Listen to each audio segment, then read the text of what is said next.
Dear friends, today I'll just think and speak about future economic development which can bring in a lot of savings of foreign exchange to the country to a considerable level. As of now, our foreign exchange reserves comprise mostly out of borrowings, external borrowings. We don't have, like other developed countries claim, that we have our own foreign exchange reserves which only belong to us. Is not the fact in our economy for the last 4 to 5 decades. All along we have been borrowing from different nations, different forums to see to that we have adequate reserves apart from our own savings, which of course Reserve Bank also buy, but significantly it is very less in percentage to the total reserves. Why we are facing this issue? Is there any solution for it? Yes, there are many solutions.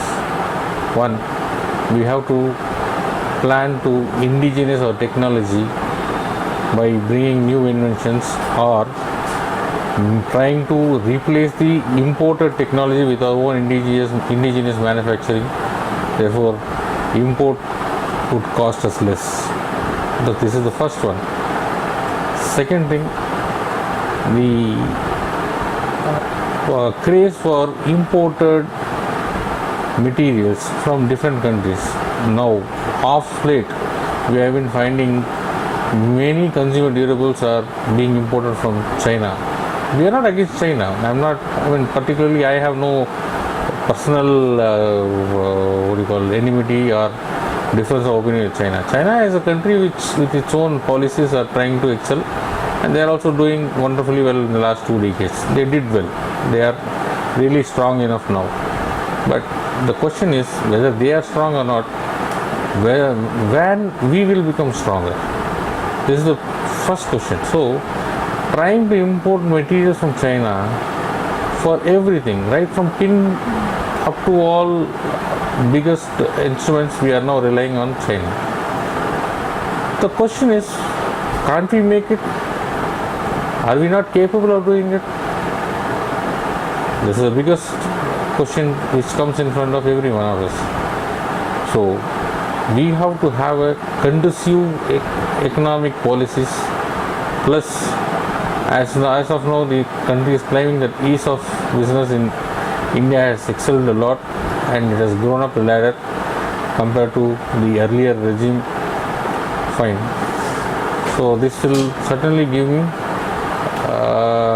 more strength and faith in saying that our country will excel in a very short duration.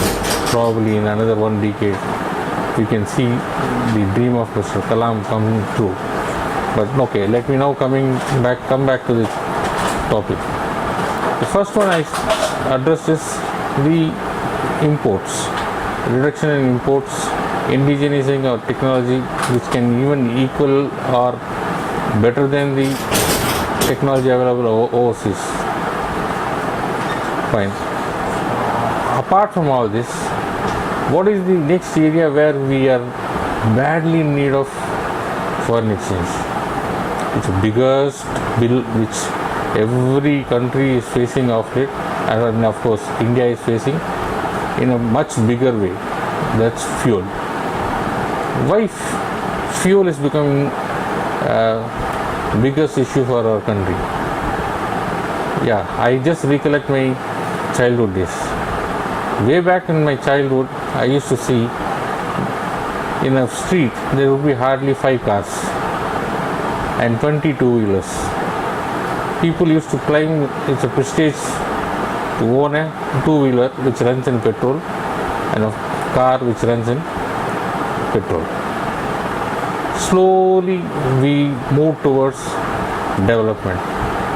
Rather, development was, I would feel, was not a properly planned one. This is my personal apprehension, but what it resulted into, now we see every house has got 4 cars. Whether you have parking or not, we have a car. We would rather become nuisance to the public by blocking the roads, but still we would like to have car. What is the result? Result is simple. The purchase power has gone up. It's a good sign, no doubt. But at what cost? The purchasing power of a capital good is good, but at the same time, the running cost is killing us. We have to now go to the extent of importing huge oil from different countries. Of course, previously it was costing us because we used to pay by US dollars.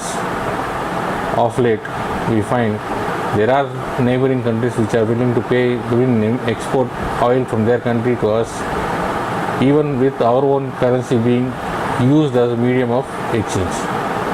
But what is the meaning behind it? Can't we reduce this? Yes, we can reduce. How? The only mean and way is bringing reforms by way of introduction of few more stringent policies, of course, which the government needs to look into it by finding out means how it can be adopted. I'll just brief out. It's a small idea, but can become very big provided it is implemented. Now, there are lot of India is basically an agricultural economy. We all accept, and even the world accept. But from agricultural economy, we are trying to say we go digitalized, we go this, we go that. But the basic character remains agricultural economy. It's agrarian economy, and most of our current generation have ignored, or rather are not inclined to take up this work of being a farmer. But it is very important that without a farmer, the country is not self-reliant. Without them, without farmers' effort, nobody in the country can survive, because they are the one who feed you. They are the annadatas. We should not ignore that farming. Now I'll come to the next point. There are a lot of land available which is not cultivated either by the owners, or land which is belonging to the government, which is left unattended. Probably it is also into the wrong hands. The government should take account of all this, private lands as well as land belonging to the governments, either to the central government or state government. Start a massive program like cultivate. Okay, the next question comes, how water will be fed? We have to now identify only those crops where usage of water is minimal. One of such crops is, which I personally feel, is sugarcane, where you don't need too much of water. You need water only to see that it grows. You don't have to fill the field with the water. So even well irrigation is sufficient, or even otherwise drip irrigation is also sufficient to some extent, but well irrigation is better. Okay, what we achieve by growing sugarcane? I feel there are many. Sugarcane production will lead to the production of sugar. Now, as of today, we are having sugar manufacture. Sugar is being manufactured to some extent, and also sometimes we import sugar whenever there is a reduction in crushing due to lack of crop.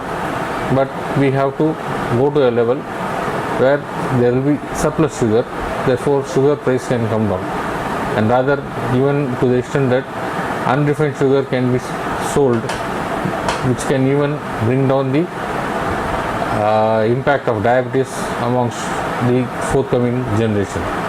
Refined sugar is the main cause for all pancreatic ailments and other ailments also. So we can go to that extent. So we can bring down the crown which is coming towards us, saying diabetic capital of the world, which we can refuse and say go back. 1. 2.